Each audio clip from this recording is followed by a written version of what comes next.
Okay, so picture this. Someone compliments you and you already deflect it with, this old thing, I got it on sale, or, oh, it was the weather, that's why my hair looks so good. Today, we're going to talk about one of the hardest things you'll ever say this week, which is, thank you. What do you say when someone compliments you? Do you let it land or does it bounce off you before it even touches?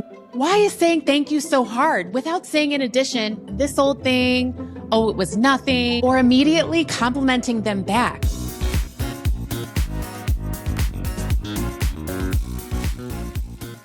Hello and welcome to the Love Yourself Loudly podcast. It's your girl, Dr. Nina, and I'm so happy that you're here with me on Sunday or whenever you're listening to this episode. I've really enjoyed these episodes. I like that they're bite-sized. I'd love to hear in the comments or shoot me a message about how these episodes are landing for you, or there might be a particular topic that you're interested in. Please let me know. I want to make sure that these episodes resonate and that they're on topics that you're grappling with week to week. So there's a particular type of version of compliments, saying thank you, that really resonates with me specifically. So I'm going to share the story, but as I'm sharing the story, I want you to reflect on if this comes up for you at all, if it feels relatable, or if not, we'll try to give more examples throughout the episode. Sometimes in public situations or when I'm around other folks that either I know or I don't know, I can have the natural reaction to downplay my accomplishments, not say too much, not be as emphatic with how excited I am about something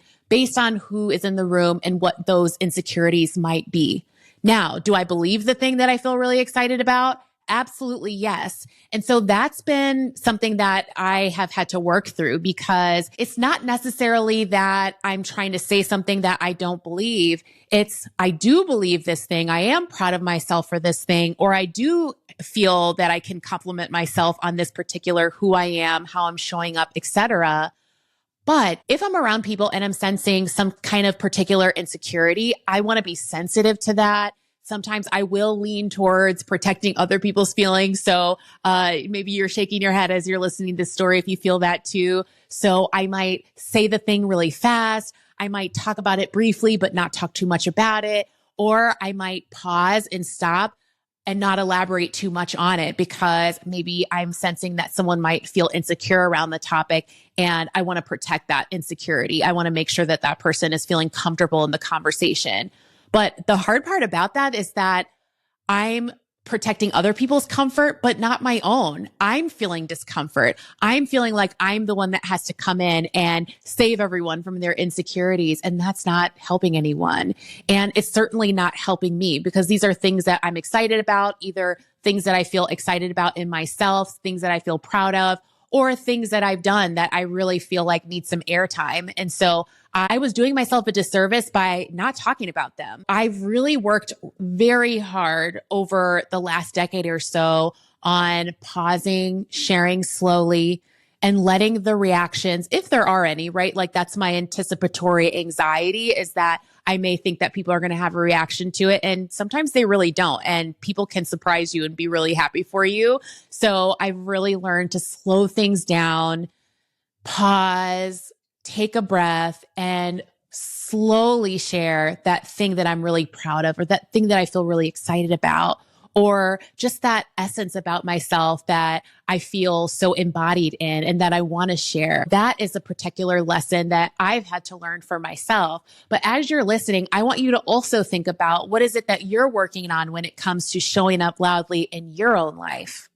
And what holds you back from sharing the thing or doing the thing with pride? What is it? Is it protection of other people's feelings? Is it a particular insecurity of yours that you're afraid to show? So I'm curious. Now, I'm going to list a couple of deflections that we typically do when we're receiving compliments. And I want you to think about in your own life, which one comes up for you the most. So I wrote some down. One is the boomerang, which I think everyone, we can relate to at some point or another, right? So the boomerang is you compliment the person back instantly before their sentence even lands. This has happened to me a lot over the course of my life. When you feel really excited or you're coming off with a particular essence and you feel really good about yourself, and someone sees that in you and they reflect it back to you. Oh, I just love your personality. You're so fun. You're funny. Oh, you're such a great dancer. whatever the compliment is. And my first move growing up was to not really let it land, but just to kind of like give it back to the person. So I might look at them and kind of think through, if they're a close friend, what is it about their personality that I want to reflect or share? If it's a compliment about my outfit, which is like, some people might call that superficial, but some people put real thought into their outfits and how they're expressing themselves creatively. So you might have put together this really incredible outfit, feel really proud of it and how you feel in it. Or maybe your makeup was a particular way that you felt really excited about and someone sees it in you, or maybe mostly they're looking at the essence that you are exuding when you're wearing this particular thing, and they compliment you. Maybe they compliment you particularly on the energy that you're bringing. And some people might aesthetically make that compliment about the dress you're wearing or the makeup or the lipstick or whatever. And our first inclination is to like look at the other person. Oh, I like this happened the other day. I was looking at this woman who I know very well. I was looking at her earrings and I thought that they were just miraculous. I thought they were so cool.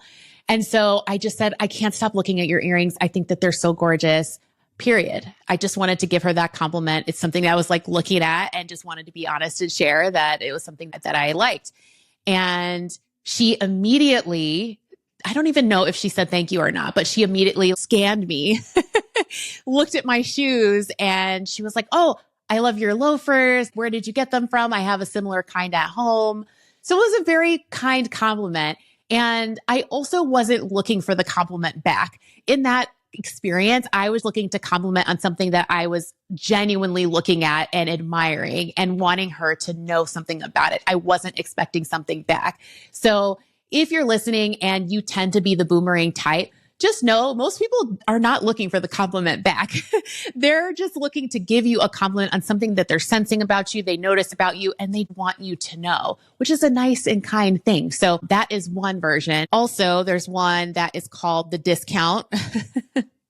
So haven't we all been there? Someone says something about your outfit, something you have, or some kind of object, and then you just say, oh, I got it on sale. You completely just deflect that back.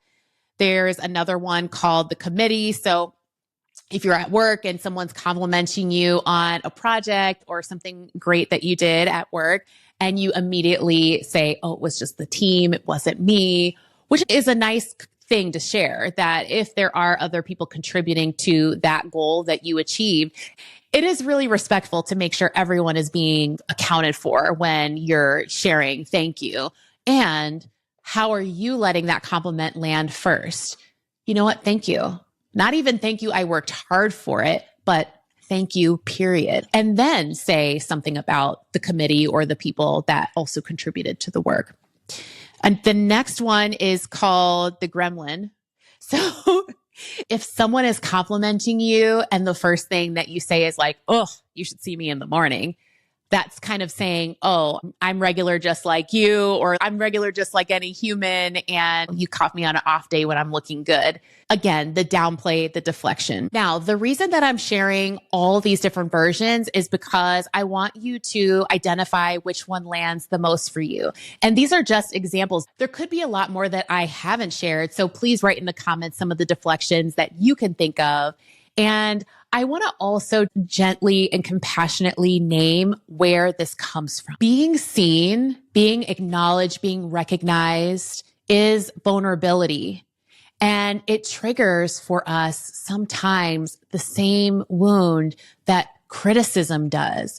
And so anytime someone is scanning and they're looking at you and saying something, the first alarm bell that might come off is actually, oh my gosh, is this person criticizing me?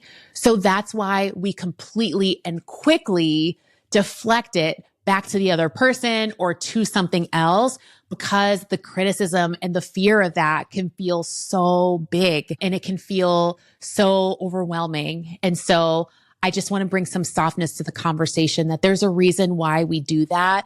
Obviously, it's not serving us in our adulthood. This is what we did as children to feel safe. And it's understandable we did that as kids. But as we grow into adulthood, we have to condition ourselves to do something different, especially if we're thinking about self-love, your self-worth, your journey there. your journey is to undo and decondition some of that so that you can show up worthy. You can show up in your life in a way that you feel really proud of and that you feel embodied in. And that is a process, and it happens with small steps every day. Again, I want to name that flinch, that like, or like that deflection back, that is protection. It's not modesty, because that's what we normally think. Oh, I'm just a modest person. I'm a humble person. That's why I deflect the compliment, or I compliment the other person. But I want us to dig a little deeper there. It's not your modesty. You're protecting yourself. Think about your history and how you grew up and how this may apply.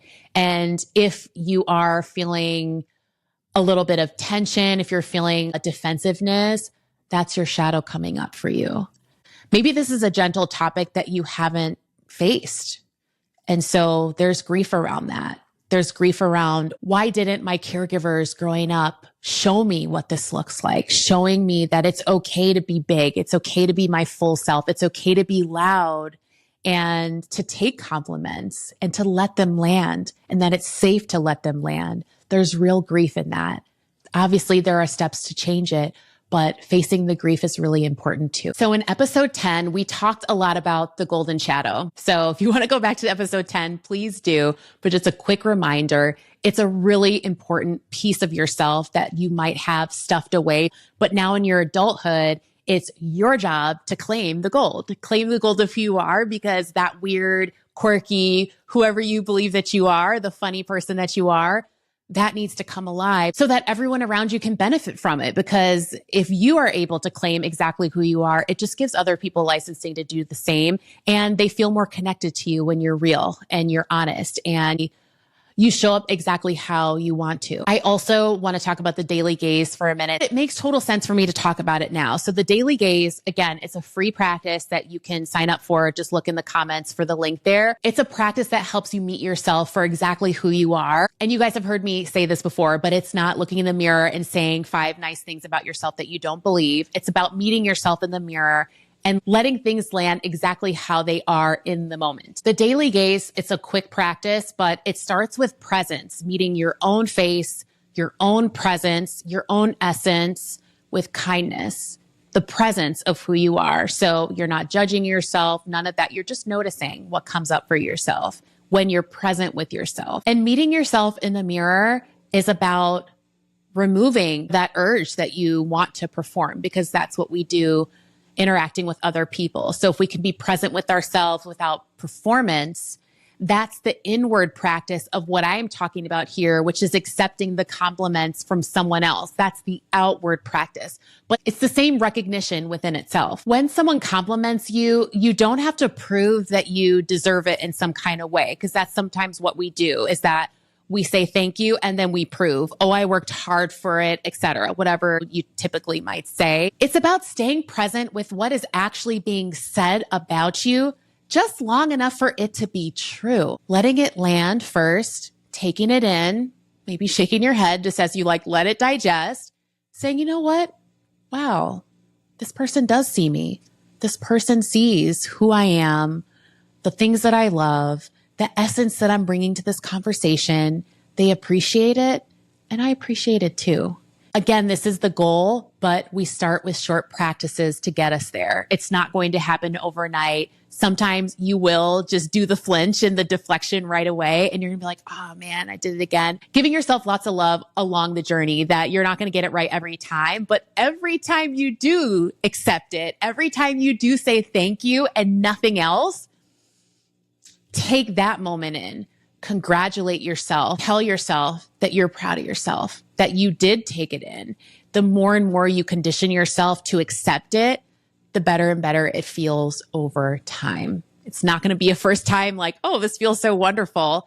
You have to practice, you do it over time, and then you start to notice the little shifts and changes in your ability to take in what's being said about you, especially if it's something that you really think it's true to who you are and you are being seen. What a beautiful gift that someone is giving you. And it feels really good to let it land. I want to make a quick comment about the opposite. So one side is deflecting it, not letting it land, pushing it away in terms of getting the compliment. But there's the other side. There are some people that are fishing for compliments. So an example is like, oh, how do you think this dress looks? Does this dress look okay on me? Or do you think I'm funny? Do you think I have a nice personality? Okay, well, that's also the opposite of what we're talking about here. That's also not humility. That's you outsourcing your worth to someone else's judgment about you. And maybe you do get the answer that you want, but how do you know if it's authentic or not? That person might be like, oh my gosh, now that I'm put on the spot, if they're like a people pleaser, they're just going to give you the compliment that you want. And if it's not authentic, do you even want it? And then there's the other side of things where maybe the person is giving you a genuine compliment, but are you really going to take it in because you had to fish for it? So again, we're meeting ourselves in the middle. It's not about deflecting it. It's not about asking for the compliment. But when someone is genuinely giving you a compliment that feels very in tune to who you are, how can you take it in? How can you say thank you, period, without the explanation, without whatever comes after that, but to take it in and feel it and say, that feels good. I'm going to let that land. And maybe you even say that out loud so the person knows you're working on something, because that's also very honest and genuine. Thank you. I'm going to let that land for a minute. Just give me a minute here. Just taking it in.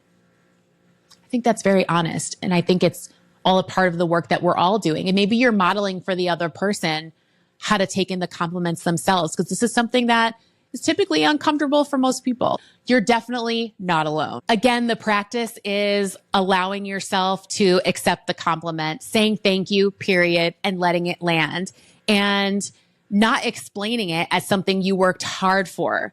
You can let it be true just because of who you are as a person. You don't have to over-explain it. You don't have to let it be true or valued only if you did something or achieved something in the process.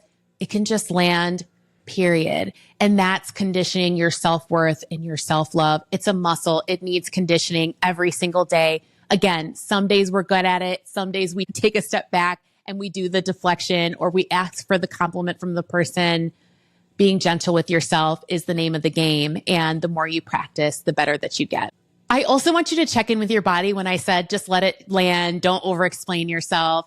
If your body clenched or if you're feeling tense anywhere, just notice it and be gentle with yourself. Again, we're doing a lot of recognizing shadows and what that looks like. And also working with a therapist can be really helpful for you to uncover, why is it that I had that reaction when Dr. Nina talked about accepting the compliment, saying thank you without explaining myself or justifying why I'm good at this or why my personality is X, Y, or Z. Why do I feel the need to explain it? And where did that come from in my own history? Maybe it's someone that you watched do it, a parent or caregiver, might have been a teacher, or it could be that you complimented yourself and you felt really good about something growing up and someone stuffed it down and maybe that person criticized you for it. The shadow work that we all do in our life, it's meaningful, but it's also very deep. I want to talk about a funny interaction that I think maybe most of us have been in, or you've seen two people do this before and it's like very comedic and funny, but have you ever seen two people just go, no, you look amazing. No, you look amazing. No, you look amazing. And then both people walk away having said nothing true about themselves. And it's just sort of like an empty conversation. Yeah, it's sometimes you might get into this battle with someone like, no, you do. No, you look good. No, you look good. Or no, you're amazing. No, you're amazing. And then both people are like, okay, was this even an authentic conversation or not? Nothing landed. So I'm saying it in a funny way, but it's just to help you understand that those kinds of conversations are not good for anybody. Maybe we get a laugh out of it, but you're not internalizing anything. You're not taking in who you are, feeling seen, all the things that we want to feel in our lives. Now, we're not going around saying people need to compliment me in order for me to love myself. That's not the name of the game of this conversation. However, these are specific situations where people are seeing something beautiful in you. And how can we let it land? How can we accept that about ourselves? How can we see ourselves through these experiences and also let someone see us? This is a relationship with yourself, but it's also a relationship with other people. So if nobody can see you, what kind of relationship is that? We can hold two things. We can hold our humility, our self-respect, respect for others, all those things. We can hold those at the same time as seeing ourselves, seeing the beauty in ourselves, what we bring to ourselves, what we bring to our relationships, why we shine, how we shine. We can hold both. So that's what we talk about with self-love. It's a journey. Toggling between both is super important. You can be respectful to other people. You can allow them to shine. You also deserve to shine in those same spaces as well, even though it may not feel comfortable at first. The loud challenge this week is to accept a compliment and say thank you, period. No over-explaining, no deflection, no asking for more compliments, truly letting it land. And maybe you're also sharing a little bit of your process if that feels good to you. I'm going to let that land for a minute, or I'm going to let that sink in. Thank you. What a genuine way to accept a compliment, and what a beautiful way to feel seen this week. So put in the comments if you do the challenge, how it works out for you, one small step at a time. Maybe sometimes you say thank you and you let it land. And in the moments of deflection, or when you're asking for more compliments, in those moments, give yourself lots of compassion.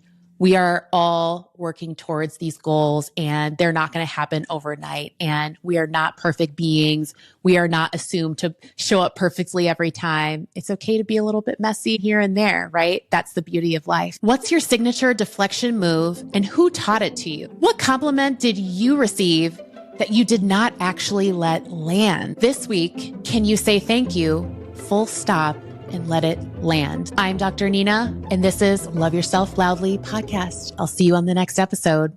Okay, real quick. Thank you for listening to this episode. This is for entertainment purposes only, and it's not therapy or medical advice. If you're having a hard time, please reach out to a licensed professional. If this episode hit home, please share it with someone who might enjoy it. You already know who it is. If you're listening on YouTube, please like and subscribe. And if you're listening to the podcast form, please rate and review. It helps this podcast reach the people who need it most. And before I let you go, one more thing. I have a free virtual workshop. It's called The Daily Gaze, and the link is right inside the description. So go ahead and click on it and enjoy it. I hope it's powerful, and it shapes the way that you form an embodied relationship with yourself. Now, the most important thing is to come find me on social. You can find me at Dr. Nina Polyné or Love Yourself Loudly podcast. Until next time, love yourself loudly. I'm Dr. Nina, and I'm not sorry about it.